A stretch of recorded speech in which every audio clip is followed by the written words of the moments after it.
Soy Lorena Cabnal, soy una mujer maya cacchi, xinca, feminista comunitaria territorial. Soy también integrante de la red de sanadoras ancestrales del feminismo comunitario territorial desde Iximulé, Guatemala. Y quisiera compartir un poco, ¿verdad?, acerca de qué es esta propuesta feminista comunitaria territorial. El feminismo comunitario territorial nace también con un hilo en Guatemala, su propia manera, tiene su historia, sus momentos. Y de esta cuenta que hoy hablamos de pluralidad feminista comunitaria en el continente y fuera de este continente de Abya Yala.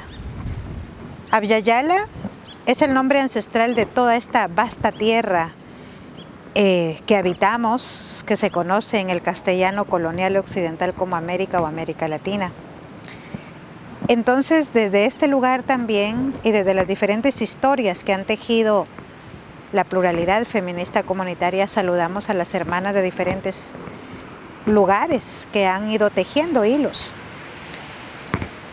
Y de esa cuenta que dialogan hermanas feministas comunitarias antipatriarcales en Bolivia, mujeres feministas comunitarias autónomas en México, en Chiapas, las cuyacas del feminismo comunitario, también en Argentina, mujeres también feministas comunitarias en situación de inmigración, en Madrid, en Valencia, en otros lugares, y así a todas las expresiones que se han ido tejiendo, ¿verdad?, en los últimos años, pero también compartirles que esta propuesta nace dentro de un contexto también de fortalecimiento de los acuerdos de paz en Guatemala. Luego de la guerra contrainsurgente hay efectos sobre los cuerpos de las mujeres, obviamente, y pues también sobre los territorios. Uno de estos tiene que ver con cómo vivimos los efectos de la guerra contrainsurgente en los cuerpos y luego cómo se inauguró una fase colonial neoliberal impuesta en comunidades indígenas y que se concesionan territorios. De hecho, mucha parte de la guerra contrainsurgente fue financiada por militares y que usurparon a través de una política que se llama en Guatemala la política de tierra arrasada, como durante esta complejidad territorial son militares los que quedan con grandes extensiones de territorio que se le usurpa a pueblos mayas, maya quiché particularmente, y tienen que inmigrar, ¿verdad?, ante el genocidio a países como México. Y luego entonces todos estos efectos cómo confluyen en un contexto luego en la firma de los acuerdos de paz. Es en ese contexto que empiezan a nacer algunos elementos que van a dar cuerpo con los años a este feminismo comunitario territorial, y es a partir del año 2004 y 2005 que se hacen procesos de denuncia por violencia sexual, violencia contra las mujeres y femicidio en una comunidad indígena al oriente de Guatemala, y a partir de ahí empezamos a hacer una relación, y la relación era: si defendemos el territorio tierra, que es ancestral de toda la lucha que hemos traído contra el colonialismo, pero luego también con los terratenientes, que para estos tiempos han usurpado más del 50% del territorio ancestral, entonces decían, ¿por qué los cuerpos de las mujeres también no se defienden como un territorio? ¿Verdad? Somos tan celosos y celosas del territorio tierra, pero ¿y los cuerpos de las niñas y las mujeres? De allí es que nace ese enunciado de mi cuerpo es mi primer territorio de defensa. Para el año 2007 se inician las jornadas de lucha y resistencia contra minería, contra 31 licencias mineras en la montaña, y fuimos las mujeres las que levantamos la lucha de resistencia contra minería. Y ahí empezamos a decir, no vamos a postergar la lucha. Esta lucha, que es una lucha de defensa de territorio cuerpo y de territorio tierra. Es un elemento muy, muy hermoso porque esa va a ser como la unión de cuando juntamos el cuerpo con la tierra para ponerlo en una dimensión política, que luego eso primero nació como una consigna en las marchas de resistencia contra minería en la montaña. Entonces bajábamos, ¿verdad? Diciendo, por ejemplo, nuestro cuerpo, nuestra tierra no se vende, se recupera y se defiende. Agua, vida y maíz, minería fuera del país. Y en esas jornadas de lucha y resistencia empezamos a meter, ¿verdad? Defensa de mi territorio, cuerpo y tierra. De allí nació y ya quedó como un enunciado que hoy camina con este feminismo comunitario, y por eso nombramos territorial, porque trae la relación histórica significada de la tierra y de los cuerpos, que vivimos las múltiples opresiones del sistema patriarcal, ya sea que este sistema patriarcal se manifieste en una dimensión ancestral originaria, o sea, antes de la colonia, y tenga un machismo indígena que permea obviamente, ¿verdad?, las sociedades o las formas de organización indígena, pero también las formas coloniales patriarcales que nos vienen en la colonia, también las formas ancestrales africanas de patriarcado ahí, y de cómo se cruza el machismo negro también, y qué sucede en este territorio tierra, ¿verdad?, a partir de ahí. Entonces esta propuesta hace un análisis histórico estructural de las opresiones patriarcales antes de la colonia, en la colonia, durante la colonia y luego los efectos, ¿verdad?, que se siguen teniendo. Por eso nosotros seguimos hablando de que el sistema colonial es un sistema vigente en los cuerpos y en la tierra, porque, por ejemplo, toda la tierra y los cuerpos fueron ordenados territorialmente de acuerdo al Estado-nación colonial. Igual la tierra, ¿verdad? Hoy tenemos división de países, hoy tenemos nacionalismos, hoy tenemos una cantidad de cosas que se cruzan, y entonces al hacer ese análisis histórico estructural de las opresiones, vamos viendo cómo se configuró de este lado del mundo el sistema patriarcal, el colonialismo como tal, el racismo, el despojo y el saqueo de los pueblos basado en el genocidio, la violencia sexual, la religión, ¿verdad?, como fuerzas sumamente fuertes que se perpetran en estos cuerpos y en la tierra.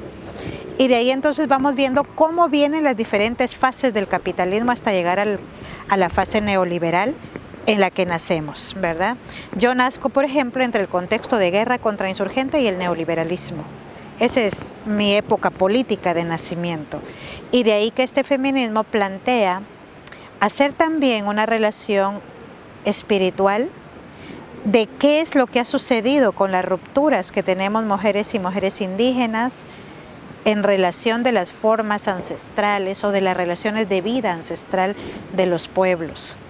Es un feminismo entonces que dialoga desde cosmogonía, en este caso maya y de pueblo xinca, dialoga también con intenciones feministas comunitarias, porque dialoga la vida de la comunalidad o de la comunidad, cómo se relacionan ahí, o cómo plantear dentro de la comunidad, o cómo decodificar relaciones desiguales de poder, porque no puedo llegar a la comunidad indígena a hablar de género, de patriarcado, ¿verdad?, de misoginia, porque son categorías occidentales y que no precisamente van a llegar a dialogar con la realidad, ¿verdad?, de vida cotidiana en una comunidad indígena que no habla o escribe el castellano colonial, por ejemplo. De ahí entonces que es una propuesta también que se habla como epistémica, espiritual, feminista, comunitaria y territorial, porque agarra este componente territorio-cuerpo y territorio-tierra. Para el feminismo comunitario territorial, dialogar desde la ciudad es una relación importante porque trae elementos para reflexionarnos la vida que tenemos impuesta de manera muy violenta en lo urbano y en la ciudad. Por ejemplo, ahorita estamos sumamente saturadas de la contaminación de los vehículos, de los buses, la contaminación visual, los cables de energía eléctrica, las mismas construcciones.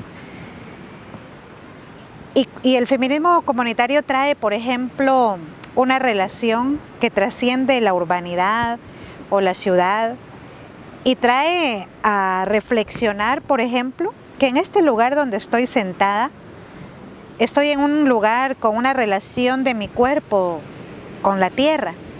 Si yo digo que estoy sentada sobre la tierra, es una relación de poder. Pero si yo digo estoy sentada con la tierra, pues es una relación, valga la redundancia, relacional. Si miramos los edificios, obviamente los edificios no tienen esa relación de vida con la tierra, ¿verdad? No tienen esa energía vital de existencia. Y por eso es que la ciudad también es un espacio bastante violento. Y es un espacio construido encima de los espacios territoriales ancestrales. Yo estoy acá, pero reconozco que estar hablando desde acá hay tierra y acá no sé cuántos cuerpos pudieron haber sido enterrados hace miles de años.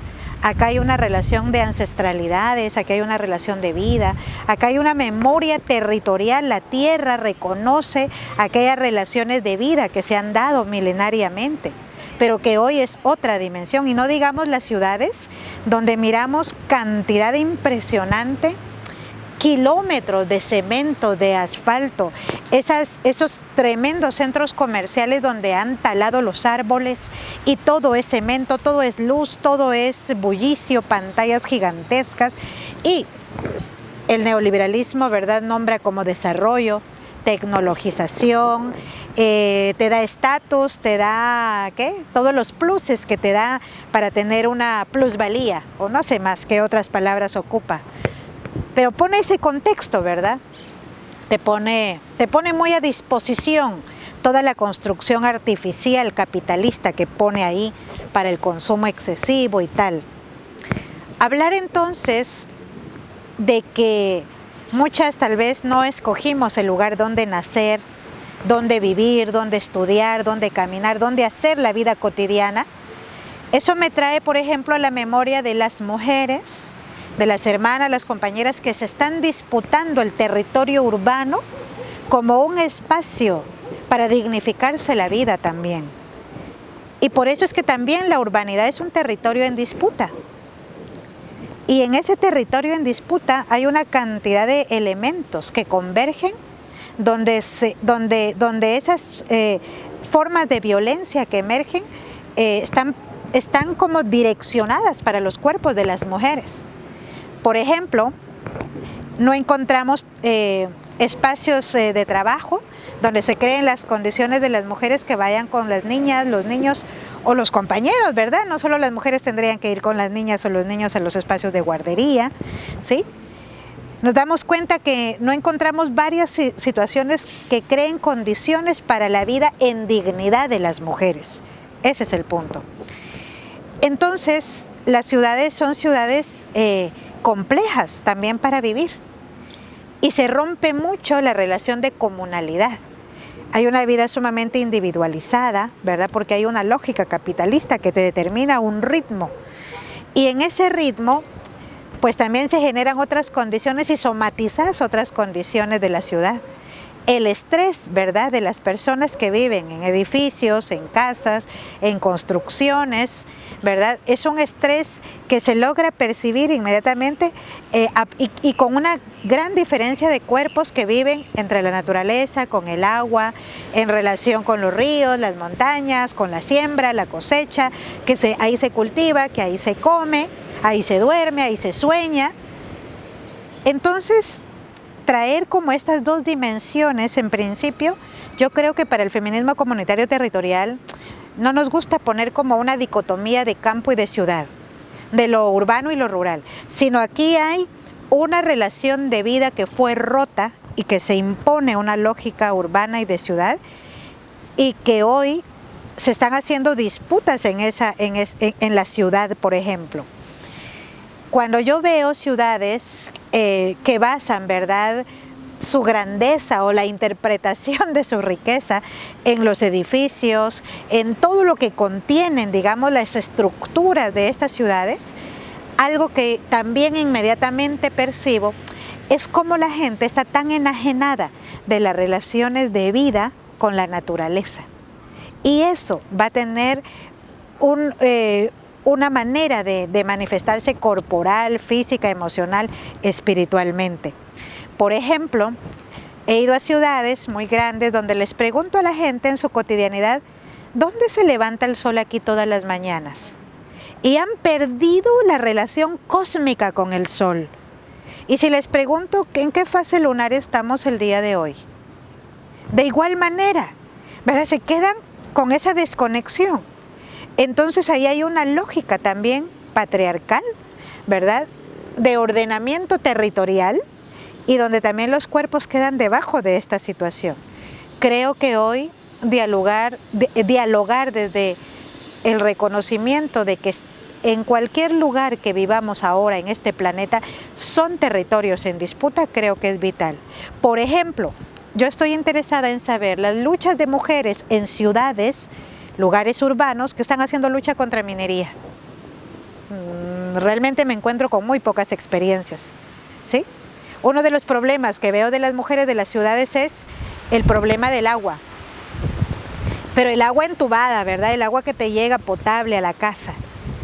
Porque no te llega suficiente agua. Esos son uno de los problemas inmediatos que se ven. Pero si nos vamos a averiguar, a preguntar, ¿verdad? Acerca de cómo relacionar el problema de agua en las ciudades y el problema de la basura, van a ser dos dimensiones importantísimas donde nos vamos a dar cuenta una desarmonía que hay en las relaciones de vida con la naturaleza y cómo estamos inmersas dentro de esta lógica. Pero luego también si, por ejemplo, nos vamos a ver si en qué ciudades las mujeres se han juntado, han investigado, han averiguado también qué está sucediendo en las ciudades. Y por qué ahí también es un territorio en disputa, porque ahí se nos cruzan otras relaciones como el narcotráfico, la trata, ahí se nos cruzan, ¿verdad? Contaminaciones auditivas, visuales, violentas, machistas, misóginas, ¿verdad? Desde letreros, desde palabras, desde canciones, desde publicidades. Entonces, es un territorio en disputa. Creo que todo territorio hoy está en disputa entre las lógicas patriarcales, racistas, capitalistas y neoliberales, porque en la comunidad indígena podemos tener el agua, los ríos, pero es un territorio en disputa contra las concesiones, ¿verdad?, violentas que se hacen de los territorios a través de haber entrado, digamos, en negociaciones, muchas veces, la mayoría de veces, con impunidad y corrupción por altos funcionarios, pues para concesionar, ¿verdad?, los territorios indígenas a minería, petroleras, hidroeléctricas, monocultivos, tala invasiva y violenta de los bosques. Creo que traer estas dos dimensiones es traer una dimensión de que se está rompiendo la red de la vida, en dos dimensiones de vida, ¿verdad?, que tiene que ver con las relaciones de vida de los pueblos y las relaciones de vidas impuestas en esta lógica pues colonial que nos cruza de haber configurado ciudades. Yo creo que nosotros hablamos de los espacios en dignidad para la existencia, ¿sí? Porque ese espacio en dignidad está acá en lo urbano, o más que decir lo urbano, pues la ciudad, sí, pero también está en otros territorios. Los espacios de dignificación de existencia, porque son espacios que se construyen también de múltiples maneras y están ahí con múltiples dimensiones de la vida. Cuando yo me quedo, por ejemplo, hablando de derechos, reconozco que hay un sistema que mandata y ordena territorialmente y yo estoy disputándome un derecho. Y claro que es importante, sí es importante. En la lógica del modelo económico capitalista, las mujeres estamos en la nada y en las que no tenemos nada. Entonces, cuando las mujeres hacen una lucha, ¿verdad?, contra estas lógicas y formas legalistas, estatales, ¿verdad?, de demandar el derecho a una vivienda, está haciendo una disputa contra el sistema colonial o el Estado-nación colonial. Yo creo que en nuestra historia como mujeres indígenas podemos decir que hacemos una lucha por los derechos, pero yo no me quedo solo en esa lucha, porque su temporalidad queda acá, en el Estado-nación. Yo creo que los espacios de dignificación de la existencia también van más allá. Entonces, cuando yo hablo de derechos, me gusta hablar, o cuando hablo en todo caso como hacer defensa, me gusta hablar de hacer defensa de la vida, más que defensa de derechos humanos, ¿verdad? Porque tenemos dignidad y tenemos una existencia para dignificarla de manera consciente. Entonces me parece que la defensa de la vida es muy ancestral y que en esa defensa de la vida ha tocado que hacer defensa de derechos humanos, defensa por una vivienda en dignidad para las mujeres, claro que ha tocado, ¿verdad? Porque hemos nacido también inmersas, impregnadas dentro de estas lógicas, de este modelo económico, de este capitalismo voraz. Y creo entonces que por un lado sí, claro que hay un derecho a la dignificación de la vida en estos espacios, pero que también nos debe llevar a las mujeres a ir y trascender también, ¿verdad?, ese derecho a una existencia en dignidad de las mujeres, a los espacios seguros, a los espacios que nos podamos movilizar, ¿verdad? Porque resulta que esa es una de las graves complejidades que tenemos las mujeres. La movilidad se ha vuelto una dimensión política de la vida, en la vida de las mujeres, ¿verdad? El hecho de que no salgamos de noche, el hecho de que no puedes ir a X actividad a la hora que tú decidas y toda esa violencia en el caso de las defensoras que estamos en riesgo político, que bajo las medidas y protocolos de protección por el riesgo político en que estamos, pues no tenemos una vida donde podamos salir muy autónomamente, caminar, comer, acompañar a cualquier espacio, cualquier proceso, sino que estamos inmersas dentro de un protocolo de seguridad y protección nacional o internacional, porque resulta que son ciudades violentas, ¿verdad? Cuando las mujeres, por ejemplo, caminan en lugares como Guatemala ciudad, y mujeres que vienen de comunidades, hay un sentir en las mujeres, y es decir, vamos a intentar ir y rapidito nos movemos y vamos o subimos de un bus o bajamos al otro, porque hay un temor sumamente internalizado y ya naturalizado, ¿verdad?, de que te asaltan en el bus, de que hay violencia sexual, de que hay acoso, de que hay una situación misógina, ¿verdad?, y que se disputa los cuerpos de las mujeres en la urbanidad. Entonces, a mí me parece, ¿verdad?, que traer esta dimensión relacional por la vida y cómo dignificar nuestra existencia en los espacios donde nos haya tocado que nacer, porque yo no escogí nacer en una comunidad indígena, por ejemplo, pero también muchas de las mujeres quizá que van a ver esto, pues no escogieron nacer en lo urbano, en la ciudad, y hubiesen deseado quizá haber nacido en otro lado. Pero ¿cómo entonces hoy es posible también traer esta dimensión para dialogarla, ¿verdad? Disputarle al Estado-nación colonial, pero no quedarnos ahí, trascender también esa disputa en demanda de derechos.